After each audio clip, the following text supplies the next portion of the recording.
marilah kita panjatkan puji syukur kita kepada Allah Subhanahu wa taala yang telah banyak memberikan kita nikmat dengan berbagai macam ragamnya sehingga kita tidak bisa untuk menghitungnya. Kata Allah Subhanahu wa taala, "Wa in ta'uddu ni'matallah la tuhsuha." Jika engkau hitung-hitung nikmat Allah, mustahil kau bisa untuk menghitungnya. Dan di antara nikmat yang sangat besar yang Allah karuniakan kepada kita adalah terutama nikmat Islam dan iman, dan tak kalah penting nikmat sehat dan sempat, sehingga kita bisa berkumpul di sini dalam rangka untuk menuntut ilmu syar'i, ilmu Allah Subhanahu wa taala. Yang mana ini merupakan sebuah keutamaan yang besar, karena ketika kita bisa menghadiri majelis ilmu, sejatinya kita sedang menambah iman kita. Kita sedang mencarger, ngecas iman kita. Karena Ahlus Sunnah wal Jamaah meyakini bahwasanya al-iman yazid wa yanqus. Iman itu bertambah dan berkurang. Yazidu bil ta'ah wa yanqusu bil ma'siyah. Bertambah tatkala seseorang itu melakukan ketaatan kepada Allah Subhanahu wa taala, dan berkurang tatkala meninggalkan maksiat kepada Allah Subhanahu wa taala. Dan di antara ketaatan kepada Allah Subhanahu wa taala adalah dia menuntut ilmu agama Allah Subhanahu wa taala. Maka ketika kita bisa menuntut ilmu, itu sejatinya kita sedang menambah iman kita. Kemudian jamaah rahimani rahimakumullah, marilah kita sama-sama mengucapkan salawat dan taslim kepada Nabi besar Muhammad sallallahu alaihi wasallam.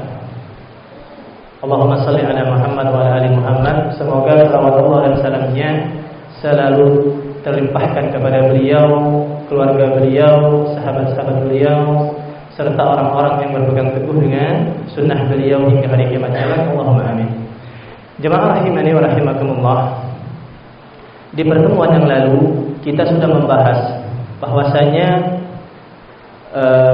ilmu itu sangatlah mulia.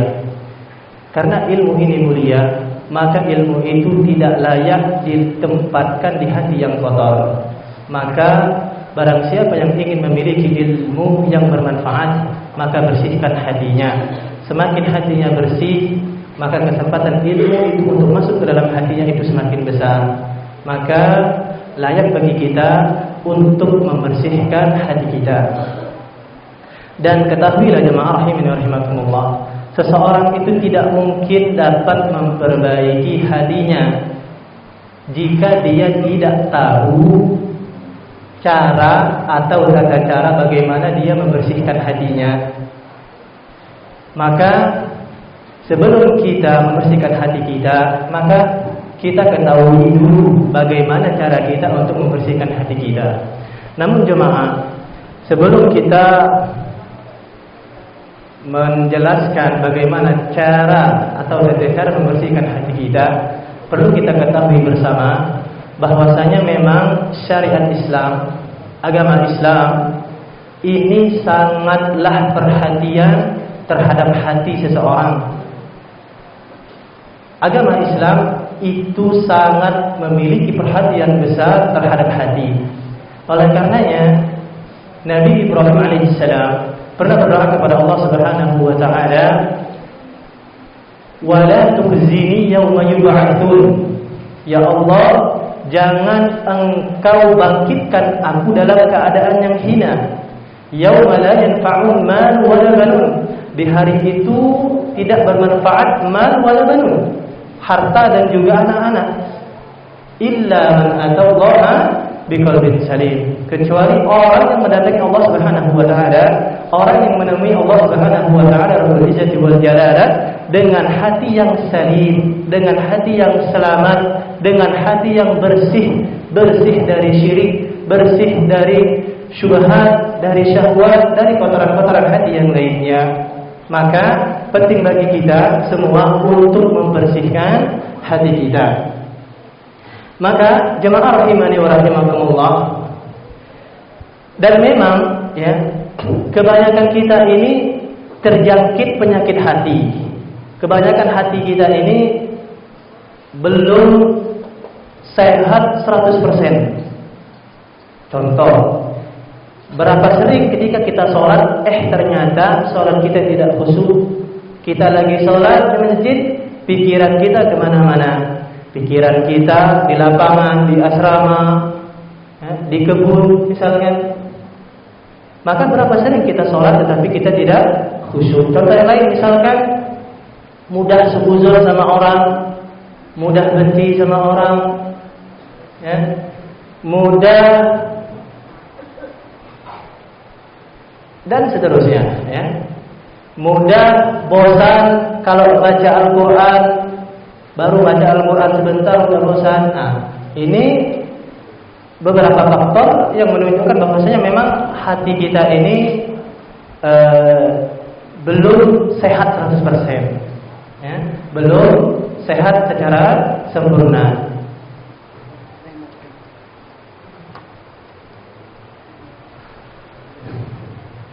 Maka jamaah rahimani wa rahimakumullah, karena memang hati kita ini belum sehat 100%, belum sehat secara sempurna, maka penting bagi kita untuk mengetahui tata cara untuk membersihkan hati. Adapun di antara cara untuk kita membersihkan hati kita, yang pertama adalah kita menjaga lisan kita. Kata Nabi Muhammad SAW, la yastaqim imanu 'abdin hatta yastaqim qalbuhu. Enggak akan lurus, enggak akan baik iman seseorang sampai baik hatinya, sampai lurus hatinya. Wa la yastaqim qalbuhu hatta yastaqim lisanuhu. Dan enggak akan baik hati seseorang, enggak akan lurus hati seseorang sampai baik lisannya. Nah, maka jaga lisan kita, karena memang corok atau pintu yang menjadi sumber masuknya sesuatu ke dalam hati kita adalah yang pertama pendengaran, yang kedua penglihatan, kemudian lisan. Oleh karenanya jagalah lisan kita. Jangan sampai kalau kita ngomong ternyata omongan kita menyakiti perasaan orang lain. Tetapi sepatutnya jika kita ngomong, omongan kita enak didengar orang, omongan kita, kata-kata kita, kata-kata yang menyejukkan hati. Makanya, kata Abu Bakar As-Siddiq radhiyallahu anhu, beliau pernah mengatakan, tatkala beliau memegang lisannya, hadzal ladzi awradhanil mawarid. Inilah yang sering membuat kerusakan. Inilah yang sering membuat seseorang binasa. Maka jika kita ingin memperbaiki hati kita, perbaiki lisan kita, jaga lisan kita. Kemudian jemaah rahimani wa rahimakumullah, yang kedua di antara cara untuk kita memperbaiki hati kita adalah dengan banyak beristighfar. Lihatlah Nabi Muhammad SAW, tatkala beliau gelisah hatinya, tidak enak perasaannya, apa yang beliau lakukan? Beliau beristighfar. Kata Nabi Muhammad SAW, inni la yughal ala qalbi. Sesungguhnya aku, tatkala hatiku gelisah, enggak enak perasaan di dalam hatiku, kata Nabi, wa inni la astaghfirullah. Aku beristighfar kepada Allah. Dan Nabi itu kalau Nabi beristighfar kepada Allah, wa inni la astaghfirullah fil yaum mi'ata marrah. Dan aku beristighfar kepada Allah, selalu beristighfar kepada Allah dalam satu harinya 100 kali. Maka jika tadi saja tatkala beliau merasakan gundah di dalam hatinya, merasakan gelisah di dalam hatinya, pikiran beliau enggak enak, beliau beristighfar, maka sepatutnya terlebih lagi kita semua, tatkala kita gelisah, enggak enak, maka langsung beristighfar kepada Allah Subhanahu wa taala. Kemudian jemaah rahimani wa rahimakumullah, yang ketiga di antara hal yang dapat membantu kita untuk memperbaiki hati kita adalah dengan banyak-banyak berzikir kepada Allah Subhanahu wa taala. Allah Subhanahu wa taala berfirman, "Ala bi dzikrillahi tatma'innul qulub." Ketahuilah kata Allah, dengan mengingat Allah lah, dengan berzikir kepada Allah lah, hati kalian akan menjadi tenang, hati kalian akan menjadi nyaman, hati kalian akan menjadi tentram. Maka jika kita ingin memiliki hati yang tenang, yang nyaman, sering-sering berzikir kepada Allah Subhanahu wa taala. Kemudian Allah Subhanahu wa taala juga berfirman, "Fadhkuruni adzkurkum." Ingatlah aku akan ingat kalian. Ya? Ini perintah Allah Subhanahu wa taala. Maka kunci untuk bahagia itu sebenarnya bukan terletak pada harta, bukan terletak pada tahta, bukan terletak pada yang lainnya, tetapi kunci kebahagiaan seorang muslim adalah dengan selalu mengingat Allah Subhanahu wa taala. Maka banyak-banyaklah kita untuk mengingat Allah Subhanahu wa taala. Jangan jadikan Allah seperti ambulan. Ambulan itu disebut jika dibutuhkan saja, tetapi sepatutnya bagi seorang muslim, seorang mukmin untuk selalu, untuk banyak-banyak mengingat Allah Subhanahu wa taala. Jadi jemaah rahimani wa rahimakumullah, kalau kita ingin hatinya baik, ya, sering-sering mengingat Allah Subhanahu wa taala. Bagaimana cara kita untuk mengingat Allah Subhanahu wa taala? Ya, caranya dengan membaca Al-Qur'anul Karim. Caranya sangat mudah. Agar kita bisa mengingat Allah, caranya dengan membaca Al-Qur'anul Karim. Karena Al-Qur'anul Karim adalah firman Allah Subhanahu wa taala. Nah, Al-Qur'anul Karim bukan makhluk. Ya, nanti akan kita bahas insyaallah. Jadi caranya sangat mudah agar kita dapat mengingat Allah Subhanahu wa taala adalah dengan banyak-banyak membaca Al-Qur'anul Karim yang merupakan cahaya bagi hidup kita, yang merupakan panduan di dalam hidup seorang muslim. Dan jangan sampai engkau enggan untuk membaca Al-Qur'anul Karim, atau subhanallah na'udzubillah min dzalik, ternyata engkau malah melupakannya. Ya, karena kata Allah Subhanahu wa taala, "Wa man a'rada 'an dzikri fa inna lahu ma'isyatan dzanka." Barang siapa yang enggan untuk mengingatku, fa inna lahu ma'isyatan dzanka, maka baginya kehidupan yang sempit. Wa nahsyuruhu yawmal qiyamati a'ma. Kami akan bangkitkan dia dalam keadaan buta. Lalu dia berkata, "Qala rabbi lima hasyartani a'ma?" Ya Allah, kenapa engkau bangkitkan aku dalam keadaan buta? Wa qad kuntu basira. Padahal dulu aku di dunia itu bisa melihat. Apa kata Allah Subhanahu wa taala? Qala kadzalika atatka ayatuna fanasitaha. Dahulu saat di dunia engkau datangkan Al-Qur'an, engkau melupakan Al-Qur'an. Wa kadzalika al-yawma tunsa. Maka di hari ini engkau dilupakan oleh Allah Subhanahu wa taala. Maka kalau kita ingin hidup kita bahagia dengan mengingat Allah Subhanahu wa taala. Bagaimana caranya kita mengingat Allah Subhanahu wa taala? Dengan banyak-banyak membaca Al-Qur'anul Karim. Baik, inilah ya di antara cara agar kita bisa memperbaiki hati kita. Yang mana ilmu itu akan masuk ke dalam hati seseorang yang bersih. Baik, itu kaidah pertama dalam pengagungan terhadap ilmu. Sekarang kita akan masuk ke kaidah kedua dalam mengagungkan ilmu. Baik. Asy-Syaikh mengatakan, al-maqidul tsani, kaidah yang kedua dalam mengagungkan ilmu adalah ikhlasun niyyah fi, mengikhlaskan niat dalam menuntutnya, dalam menuntut ilmu. Apa itu ikhlas? Ikhlas adalah seseorang memurnikan niatnya di dalam beribadah kepada Allah hanya untuk mencari ridha Allah, hanya untuk mencari pahala di sisi Allah, hanya untuk mencari surganya.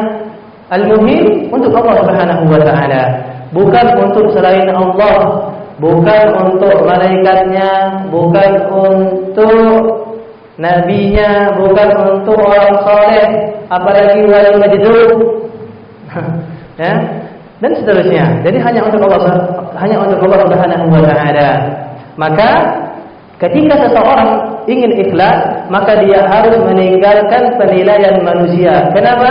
Li'annahu masghul bi ru'yatillah.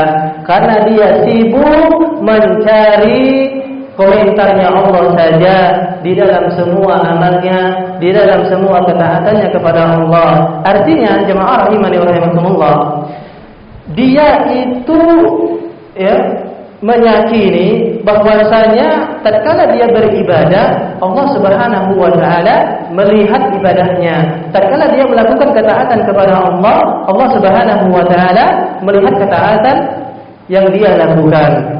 Jadi dia tidak tersibukkan dengan penilaian orang lain, dengan komentar orang lain. Intinya yang dia inginkan hanyalah komentar Allah Subhanahu wa taala.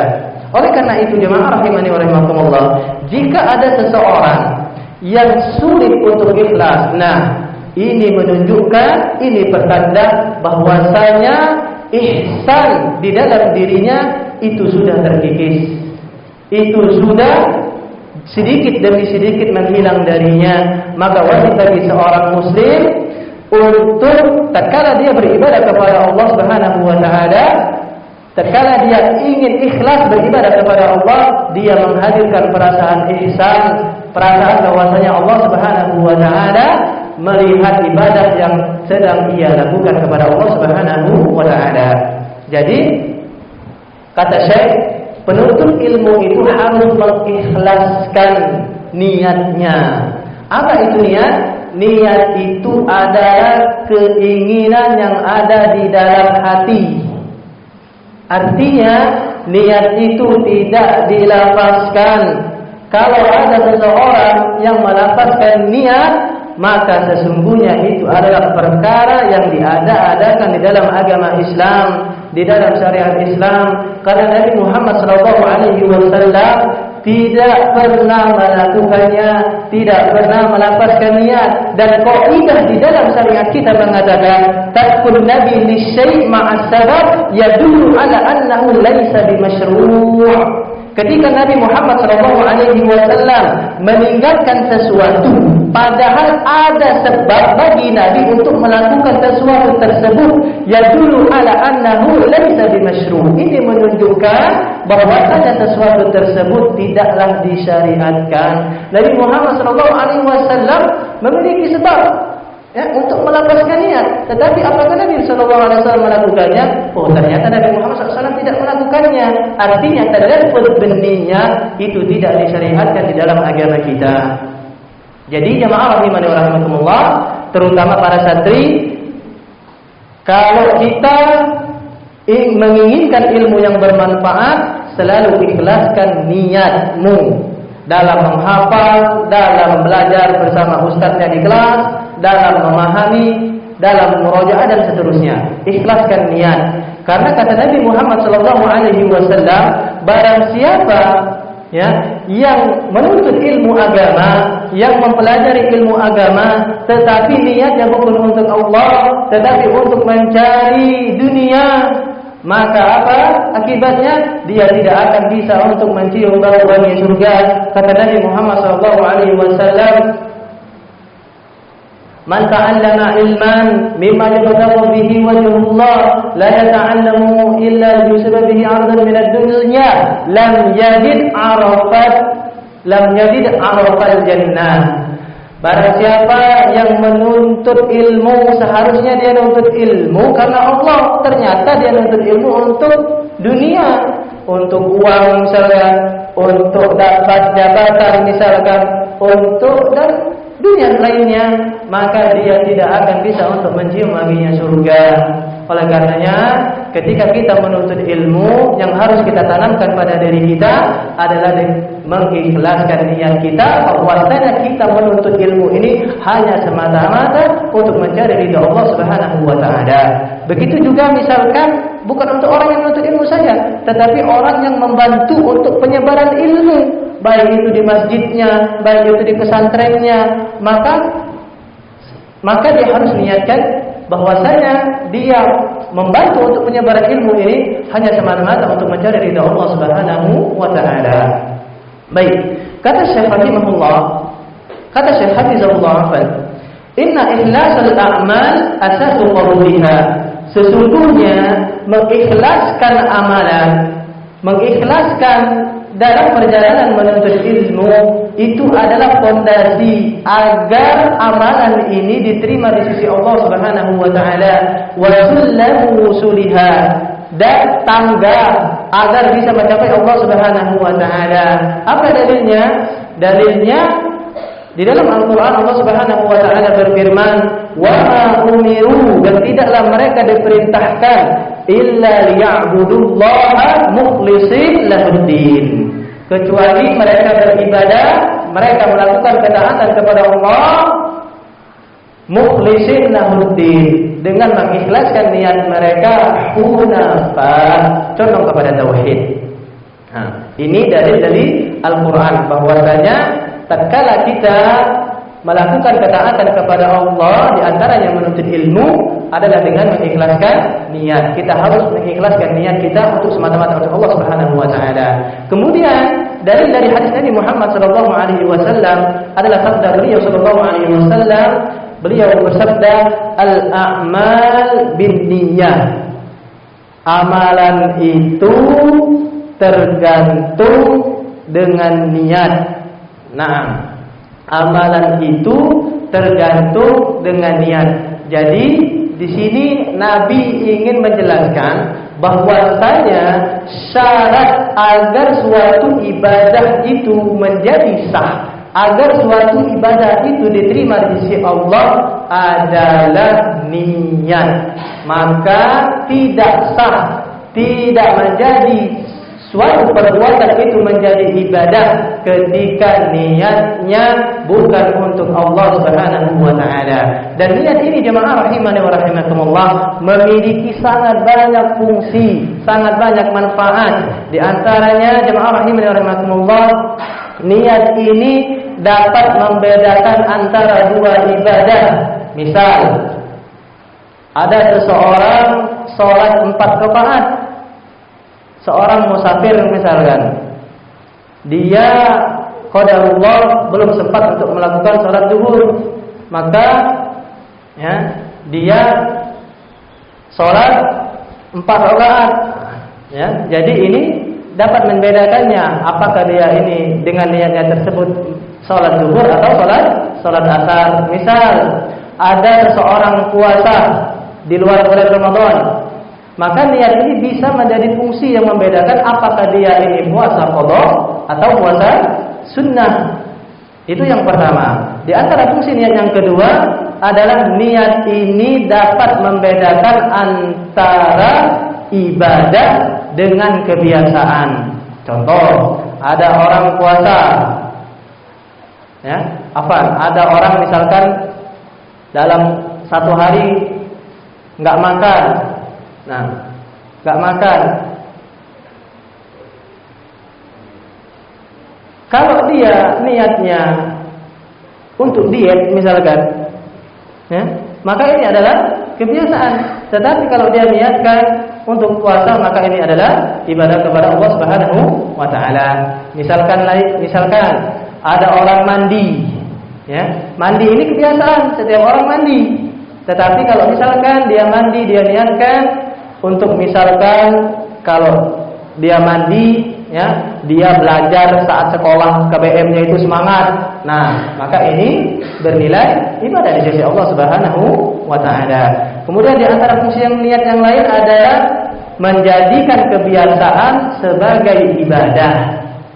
Jadi, yang awalnya ini bukan ibadah dapat menjadi ibadah. Misalkan tabassum. Apa tabassum? Senyum. Ini kebiasaan. Tetapi kalau dia niatkan misalkan untuk menjalin silaturahmi, untuk mempraktekkan hadis Nabi Muhammad SAW, tabassumu kalimat ya'tika sadaqah, senyum untuk saudaramu itu adalah sedekah, maka ini bernilai ibadah. Contoh yang lain, misalkan nulis status di WA atau status di Facebook. Nah, ya, itu kebiasaan. Tetapi kalau dia niatkan dengan status tersebut, ya, dia niatkan dakwah, semoga dengan ada orang melihatnya, ada orang yang tersentuh, lalu dia melakukan ketaatan yang apa yang dia dengan apa yang dia tulis, maka ini bernilai ibadah. Dan seterusnya sangat banyak.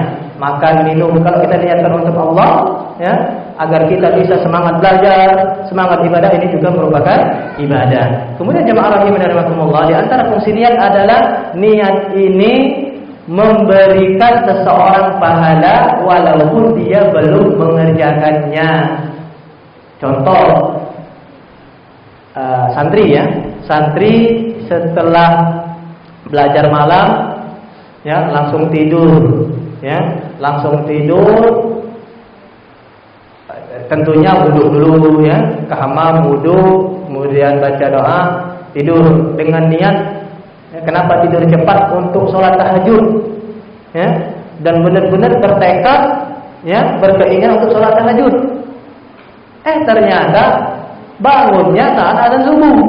Nah, ya, maka walaupun dia belum melakukannya, tetapi karena dia sudah memang benar-benar berkeinginan untuk sholat tahajud, maka dia mendapatkan pahala atas apa yang dia niatkan. Jadi intinya yang ingin anak katakan di sini bahwasanya penting bagi kita untuk menata niat kita, terutama dalam menuntut ilmu agama. Kemudian kata Nabi Muhammad SAW, al-a'malu binniyah, amalan itu tergantung dengan niat. Wa likulli imri'in ma nawa, dan setiap orang itu akan mendapatkan balasan sesuai dengan yang apa dia niatkan. Barang siapa yang menginginkan Allah dari amalnya, menginginkan akhirat dari amalnya, pahala di sisi Allah, surganya Allah, maka dia akan mendapatkannya. Dan sebaliknya, barang siapa yang menginginkan dari amalnya, dari menuntut ilmu misalkan, agar dikatakan orang hebat, agar dikatakan orang pintar, ya, agar dapat duit, agar dapat orang yang ia cintai, maka dia akan juga mendapatkannya. Jadi hadis ini, jemaah rahimani rahimakumullah, ya, adalah ingin menjelaskan bahwasanya balasan itu tergantung dengan niatnya. Kalau niatnya untuk Allah, dia akan mendapatkannya. Kalau niatnya untuk dunia, dia juga akan mendapatkannya. Jadi, ya, hadis ini sangat penting, ya. Makanya kata Imam Ahmad rahimahullah, usulul Islam taduru ala thalathati ahadits. Pondasi agama kita, agama Islam ini berputar pada 3 hadis. Yang pertama, min husni islamil mar'i tarku ma la ya'ni. Tanda kebaikan muslim seorang itu dia meninggalkan apa yang tidak bermanfaat baginya. Yang kedua, man ahdatsa fi amrina hadza fa huwa rad, tentang bid'ah, ya. Dan yang ketiga hadis ini, al a'mal binniyat wa likulli imri'in ma nawa. Nah, jadi, ya, hadis ini sangat penting, ya, untuk kita hafalkan, terutama penuntut ilmu harus hafal, karena memang hadis ini sangat banyak faedahnya, ya. Bahkan para ulama itu menjadikan hadis ini di antara 5 hadis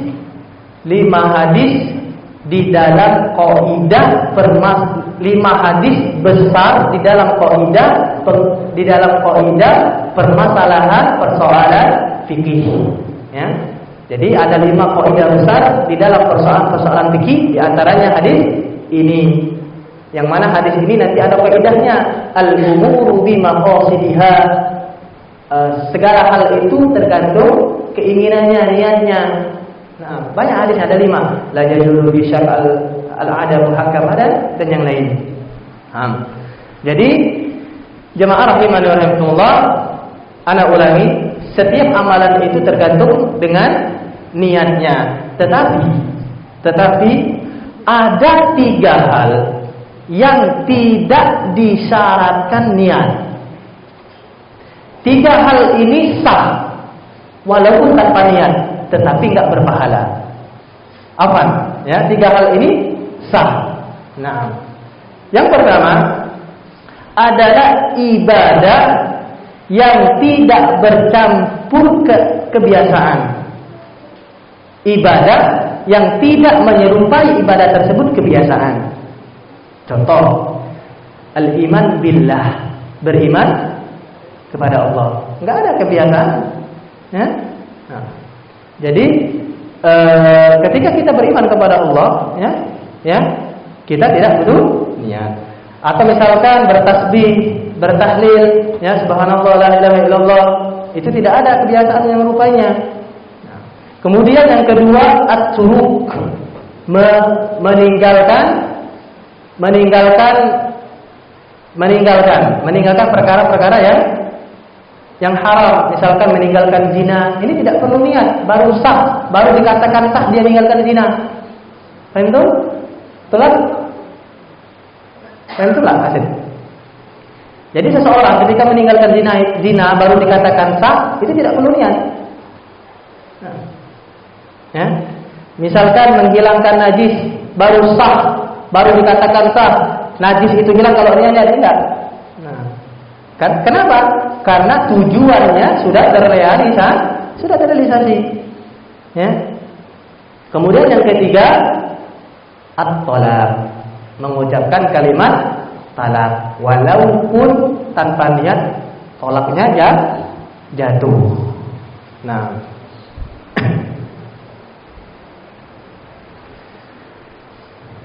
jadi jemaah rahimani wa rahimakumullah, inilah tiga hal yang tidak disyaratkan niat, Ibadah yang tidak menyerupainya kebiasaan. Yang kedua, meninggalkan zina, menghilangkan najis seperti itu. Dan yang ketiga, tolak, tetap sah tolaknya walaupun tanpa niat. Nah, jadi sangat banyak faidah atau manfaat-manfaat yang bisa kita petik dari hadis tadi. Misalkan kalau dalam persoalan fikih di bab ukul akad, di bab akad, misalkan ada seseorang yang mengatakan wahabtuka hadzal kitab bi isrin alfan, aku hibahkan kitab ini kepadamu dengan 20.000. Jadi walaupun lafaznya itu hibah, tetapi niatnya jual sebenarnya. Maka yang sah apa atau niat? Yang sah adalah niat. Makanya kata para ulama, al-ibrah fil uqud bil maqasid la bil alfaz wal ma'ani. Nah, jadi intinya ketika kita menuntut ilmu, kita harus mengikhlaskan niat kita dan di dalam segala hal. Kemudian jemaah rahimani wa rahimakumullah, Syekh mengatakan wa ma sabaq man sabaq, dan tidaklah berlalu orang yang telah meninggal dunia, wala wasal man wasal, dan tidaklah sampai kepada kita kehebatan para salafus saleh terdahulu, minas salafus salihin, minas salafis salihin illa bil ikhlas lillahi rabbil alamin. Kecuali kehebatan mereka itu bisa sampai kepada kita saat ini kecuali karena mereka mengikhlaskan niat mereka untuk Allah Subhanahu wa taala. Contoh, misalkan Al-Imam Asy-Syaikh As-Sa'di rahimahullah. Kita lihat, Asy-Syaikh As-Sa'di sudah lama meninggal dunia, tetapi masya Allah, Allah angkat nama beliau. Tulisan-tulisan beliau tersebar di mana-mana. Di antaranya kitab Tafsir As-Sa'di sudah dicetak sangat banyak, jutaan dicetak, di mana-mana, banyak orang mempelajarinya, banyak orang membacanya, Jadi kehebatan beliau ini tidaklah sampai kepada kita, kecuali karena saat beliau menulis kitab tersebut, beliau mengikhlaskan niat. Kemudian contoh yang lain, misalkan Al-Imam An-Nawawi, seorang ulama yang masyhur, yang sangat-sangat saleh. Pernah diceritakan saat beliau di tempat beliau itu tidak membeli kambing di pasar selama 1 bulan. Kenapa? Karena ada orang yang hilang kambingnya. Nah, beliau nggak mau beli. Di pasar itu beliau nggak beli kambing. Kenapa? Karena beliau khawatir nanti bisa ternyata makan kambingnya yang hilang tersebut. Padahal ini menunjukkan bahwasanya beliau sangat-sangat soleh. Nah, beliau ini jemaah ya punya kitab yang namanya Riyadhus Shalihin. Sangat banyak ulama-ulama mensyarah kitab beliau. Di antaranya Syekh Shalih Utsaimin ya rahimahullah, dan banyak sekali. Ya. Beliau ini perhatikan kitab Riyadhus Shalihin itu sangat diceritakan ya, dikabarkan bahwasanya kitab Riyadhus Shalihin itu yang paling banyak dicetak setelah Al-Quran. Masya Allah. Ya. Kitab yang paling banyak dicetak setelah Al-Quran itu Riyadhus Shalihin. Nah, tidaklah sampai kehebatan beliau, kitab beliau ke kita saat ini, ya, ke zaman kita saat ini, kecuali saat beliau menuliskan kitab tersebut, beliau menuliskannya dengan mengikhlaskan niat beliau karena Allah Subhanahu wa Ta'ala. Dan banyak contoh-contoh yang lain, ya, misalkan Arba'in Nawawiyah.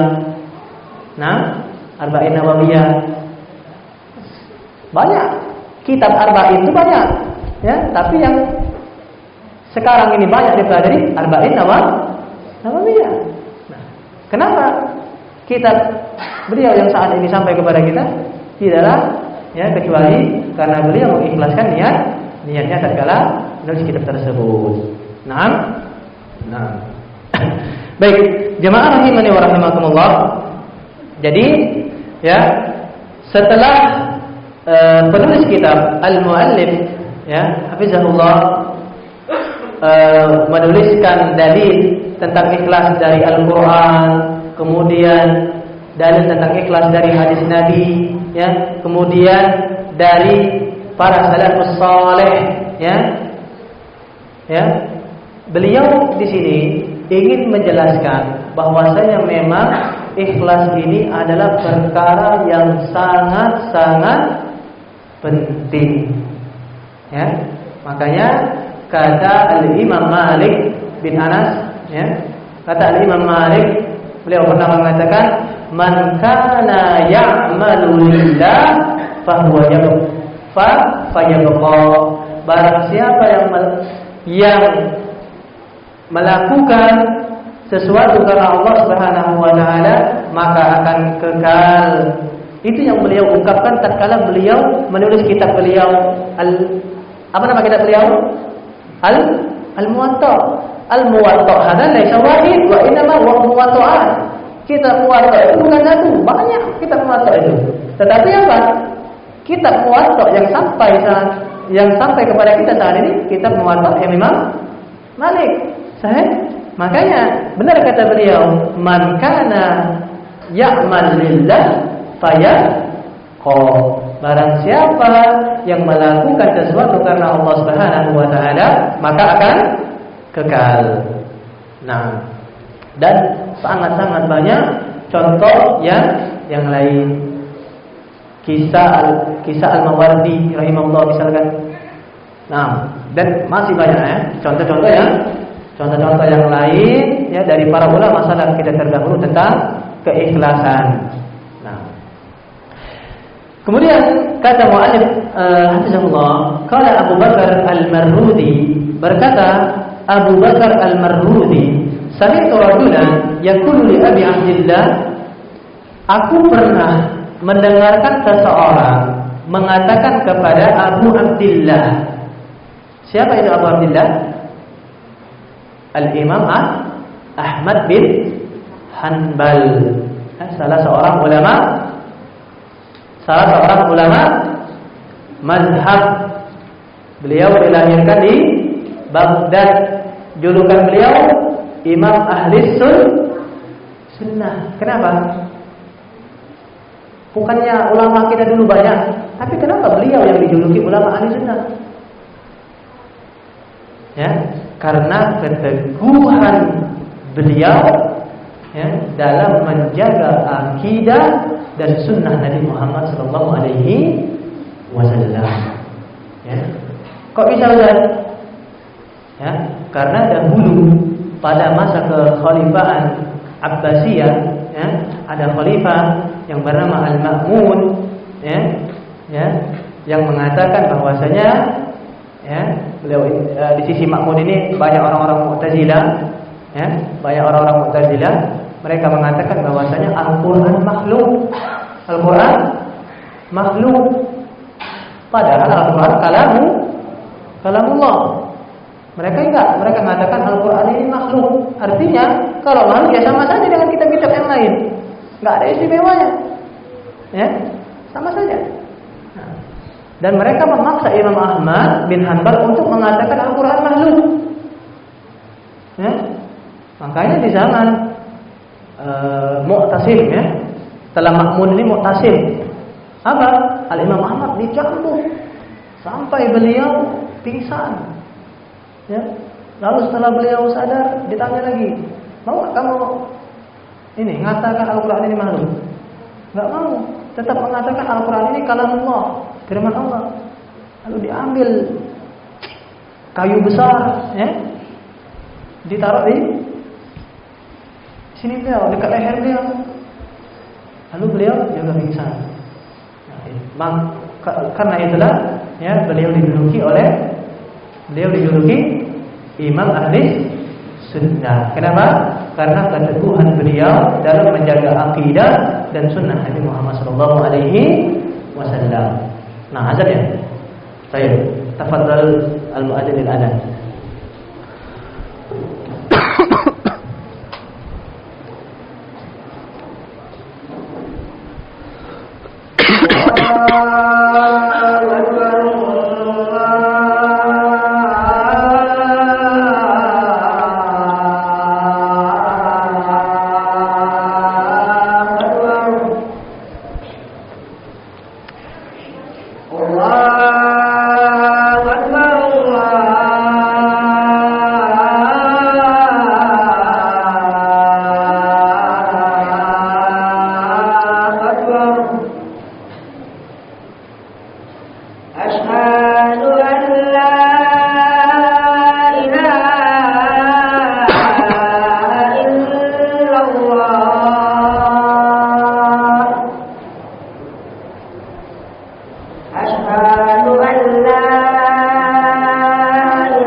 Bismillah.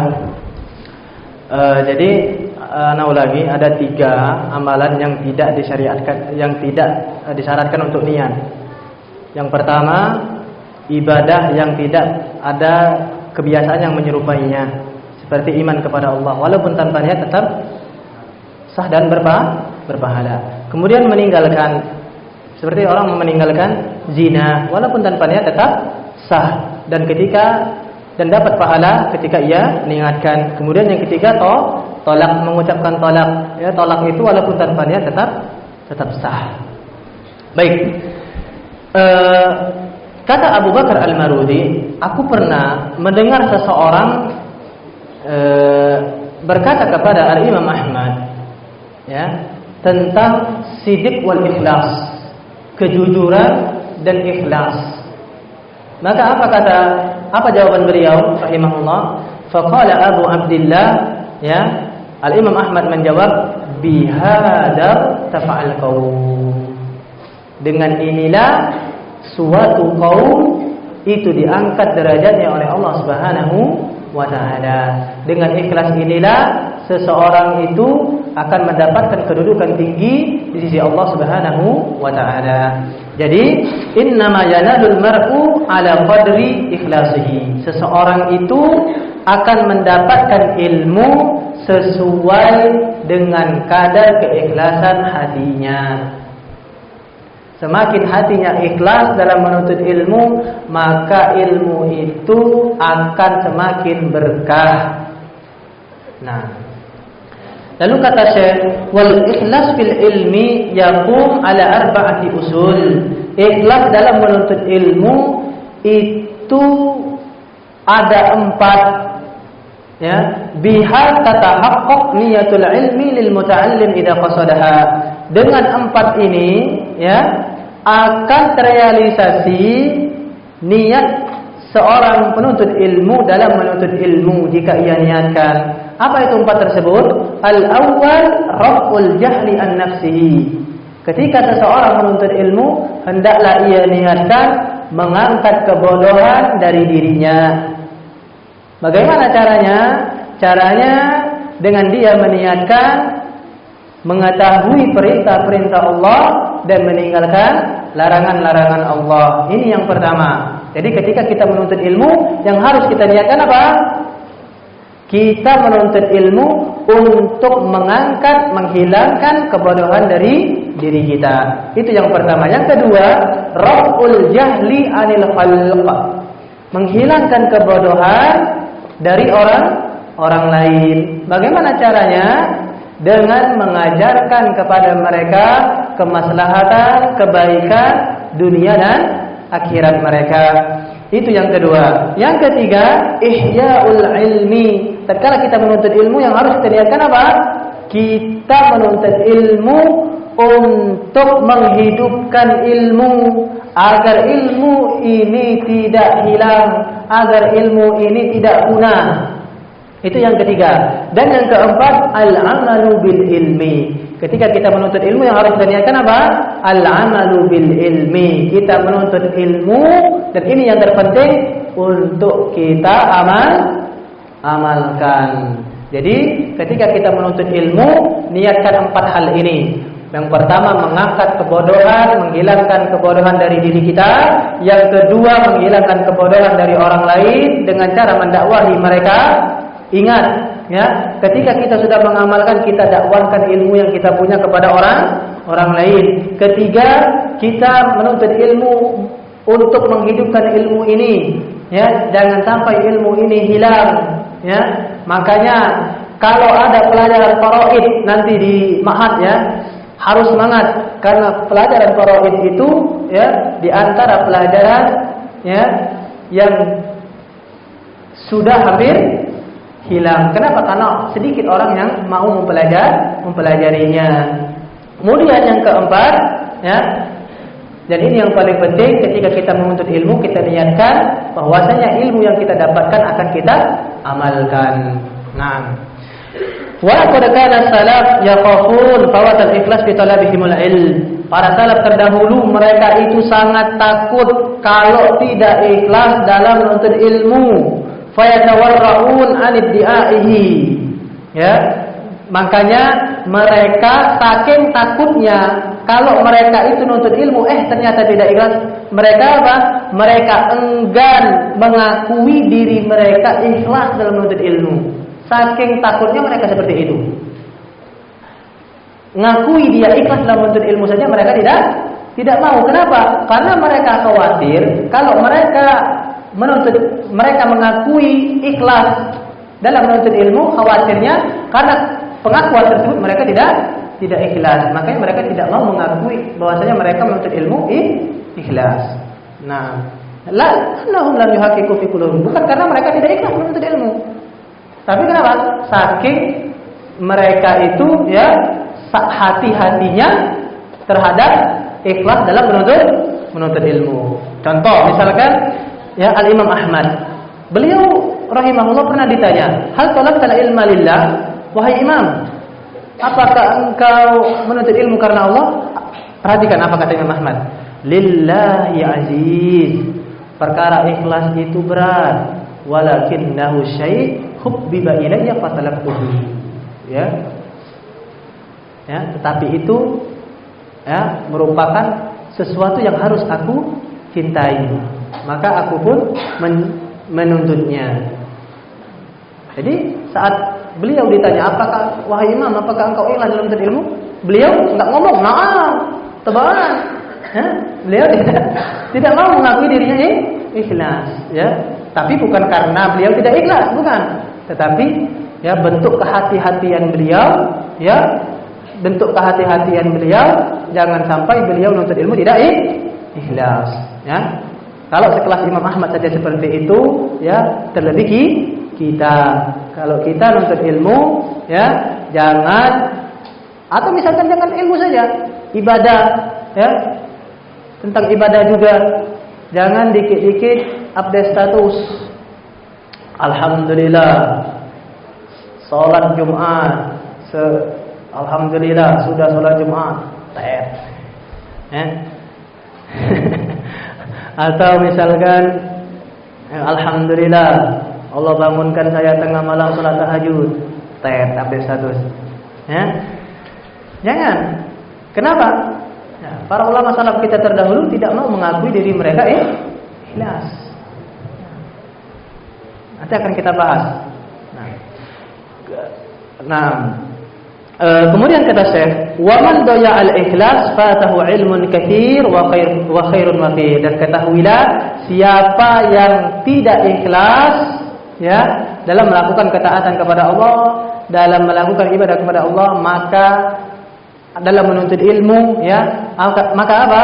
Maka akan hilang darinya ilmu yang sangat banyak, akan hilang darinya kebaikan yang sangat banyak. Maka ya sepatutnya bagi seseorang yang menginginkan keselamatan ya untuk mengikhlaskan niatnya di dalam segala urusannya, daqiqiha wa jaliliha, sirriha wa alaniha, baik itu urusan yang nampak ataupun yang batin, baik itu urusan yang besar ataupun yang kecil. Kita harus mengikhlaskan niat kita semata-mata untuk mencari ridha Allah Subhanahu wa taala.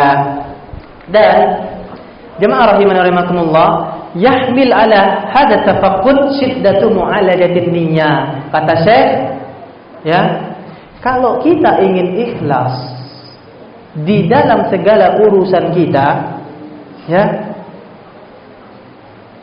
maka kita harus siap ya untuk sulitnya menata niat kita, untuk memperbaiki niat kita. Ulangi. Kalau kita ingin ikhlas dalam ibadah, ya, dalam menuntut ilmu, maka kita harus siap untuk melawan sulitnya memperbaiki niat kita. Ya. Ada seorang tabi'in, ya, beliau juga salah seorang ulama madhab, namanya Sufyan Ats-Tsauri. Diceritakan beliau itu kalau teringat akhirat, saking takutnya kalau kencing darah. Masya Allah lah. Beliau itu kalau ingat akhirat, ya saking takutnya kencing darah. Beliau yang sesoleh seperti itu, ya, pernah mengatakan apa kata beliau? Ma'alattu syai'an asyadda alayya min niyati. Kata beliau, tidaklah suatu hal yang paling sulit aku obati, yang paling sulit aku perbaiki kecuali niatku. Jadi kalau kita ingin ikhlas, memang harus siap sulit memperbaiki niat. Sekelas Imam Sufyan Tsauri aja seperti itu beliau mengatakan itu. Ma'alatu syai'an asyaddu alayya min niyati. Kenapa kata beliau? Alasannya kata beliau, li'anna niyyah tataqallab alayya. Karena niat itu berbolak-balik. Makanya dalam bahasa Arab, ya, hati itu syaratnya qalbun. Summiyal qalbu bil qalbi li'annahu yataqallab. Ya, dinamakan hati itu bahasa Arabnya qalbun. Ya, kenapa? Karena dia yataqallab. Apa yataqallab? Bolak-balik. Kadang ini, kadang itu. Contoh, ada seorang ulama yang bernama Sulaiman Al-Hashimi. Kata beliau, rubbama uhaddits bihaditsin wahid waliniyah. Pernah terjadi kepada saya saat aku menceritakan satu hadis, mengabarkan satu hadis, saat itu aku memiliki satu niat. Ternyata ataitu ala ba'dihi taghayyarat niyati. Ternyata apa kata beliau? Saat aku sampai separuh hadis, saat aku menyampaikan separuh hadis, ternyata niatku berubah. Ya? Dari sini kata beliau, faidal hadithul wahid yahtad ila niyat. Ternyata kata beliau Sulaiman Al-Hashimi, kata beliau apa? Ternyata menyampaikan satu hadis saja ternyata butuh niat yang banyak. Kenapa? Karena niat itu berbolak-balik, berubah-ubah. Kadang di awalnya seseorang ikhlas, ternyata di tengahnya karena ada ustadz misalkan sholat di samping santri, berubah niatnya. Ya, na'udzubillah min dzalik. Jadi yang ingin ana katakan bahwasanya memang ketika kita ingin mengikhlaskan niat kita dalam beribadah, dalam menuntut ilmu, maka kita harus siap untuk melawan sulitnya memperbaiki niat. Dan di antara cara agar kita bisa mengatasi hal tersebut adalah dengan kita berdoa kepada Allah Subhanahu wa taala. Karena tidaklah sesuatu itu mudah kecuali Allah yang memudahkan. Makanya ya, kita sangat butuh dengan pertolongan Allah Subhanahu wa taala. Kita harus berdoa kepada Allah Subhanahu wa taala. Oleh karenanya Umar bin Khattab pernah berdoa kepada Allah Subhanahu wa taala. Apa doanya? Allahumma ja'al amali kullahu shalihan waj'alhu liwajhika khalisan. Ya Allah, jadikan semua amalku ini sebagai ibadah, artinya diterima di sisi Allah.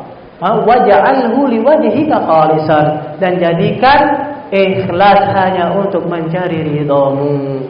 Nah, itu yang pertama. Yang kedua, caranya agar kita bisa mengatasi sulitnya memperbaiki niat kita adalah dengan kita tidak atau berusaha menyembunyikan ibadah yang kita lakukan. Ya.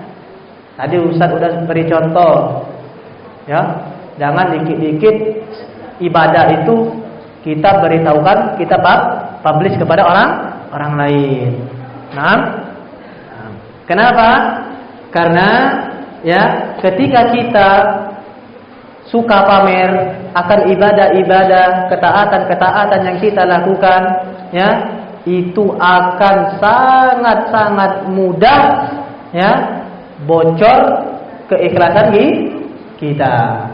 Nah, ya makanya ada salah seorang sahabat yang dijamin masuk surga, al-asra al-mubasysyaruna bil jannah. Nama beliau Zubair bin Awwam radhiyallahu an. Beliau pernah mengatakan, man istata'a minkum an yakuna lahu khabi'a an takuna lahu khabi'a min amalin salih falyaf'al. Barang siapa yang bisa memiliki amalan saleh yang dia lakukan secara rahasia, tidak dia nampakkan, maka lakukan. Kenapa? Karena hal tersebut, ya, akan, ya, membuat dia ikhlas. Nah, karena ketika kita tidak menampakkan ibadah kita, ya, kita tidak suka pamer akan ibadah-ibadah yang kita lakukan, maka kita akan lebih ikhlas, ya, kita akan lebih, ya, lebih menjaga niat kita, pahala yang akan kita dapatkan lebih besar. Kita tidak cinta popularitas, kita akan menjaga hati kita dari perusak-perusak, ya, dari noda-noda penyakit-penyakit hati. Hada wallahu a'lam bissawab. Naktafi liqa'ana bihadzal qadar. Apabila ada kaifa nasali atau kaifa?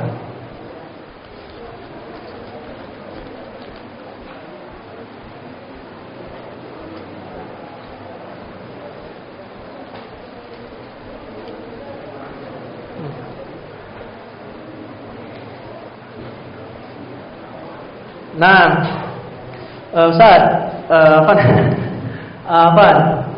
di sini ada dua tema. Apa hukum bukber, buka puasa bareng teman? Silakan saja. Nah, ya. Jadi yang Ustaz maksud tadi, kalau bisa kita melakukan ibadah tidak dinampakkan, nah, tetapi memang ada ibadah-ibadah yang memang syariat kita menyuruh kita untuk menampakkan, misalkan di azan, kan? Tidak, di azan, sholat 5 waktu, gitu kan?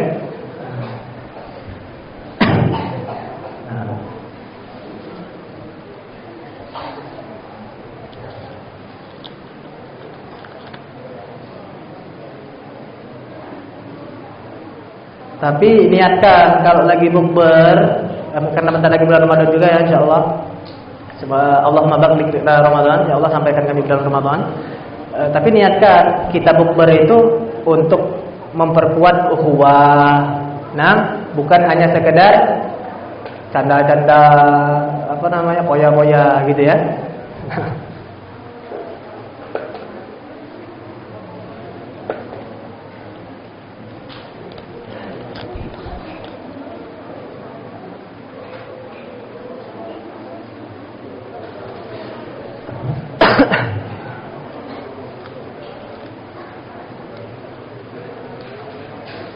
Baik, mungkin sampai di sini saja, ya. Apabila ada yang salah, ana minta maaf kepada Allah Subhanahu wa taala, ana mohon ampun. Yang benar itu datangnya dari Allah Subhanahu wa taala.